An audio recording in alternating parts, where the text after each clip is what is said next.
Ministri i Mbrojtjes i Shqipërisë Piero Vengu zhvilloi një konferencë të përbashkët për shtyp me homologun e tij hungarez pas takimit dypalësh në Budapest, ku riafirmua partneriteti i ngushtë mes dy vendeve në fushën e mbrojtjes, sigurisë dhe integrimit evropian.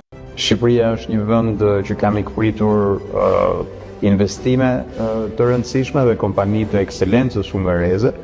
Dhe ky element tashmë është edhe një shtyllë e bashkëpunimit që ne synojmë ta zhvillojmë në rrafshin ushtar.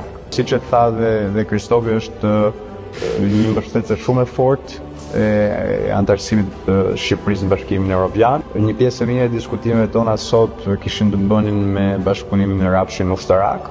Ne jemi shumë të impresionuar nga mënyra se si industria hungareze e mbrojtjes zhvilluar vitet e fundit. Dajt e kishim dhe dy marrëveshje sot, një marrëveshje në rrafshin e bashkëpunimit në mbrojtje me dy drejtuesit civil të mbrojtjes që do intensifikojnë bashkëpunimin në këtë rrafsh, dhe nga ana tjetër dy institucionet përgjegjëse për inovacionin në fushën e mbrojtjes. Ministri shqiptar vlerësoi mbështetjen e Hungarisë për antarësimin e Shqipërisë në Bashkimin Evropian, duke theksuar se vendi ka hapur të gjithë grup kapitujt dhe po avancon me reformat dhe arritjen e piketave të ndërmjetme. Gjithashtu, ministri Vengu vlerësoi zhvillimin e industrisë hungareze të mbrojtjes dhe theksoi synimin për ndërthurjen e zinxhirëve të furnizimit ushtarak me preferencë për vendet aleate. Palët nënshkruan dy marrëveshje, një për intensifikimin e bashkëpunimit në mbrojtje në nivel civil dhe një tjetër mes institucioneve përgjegjëse për inovacionin në mbrojtje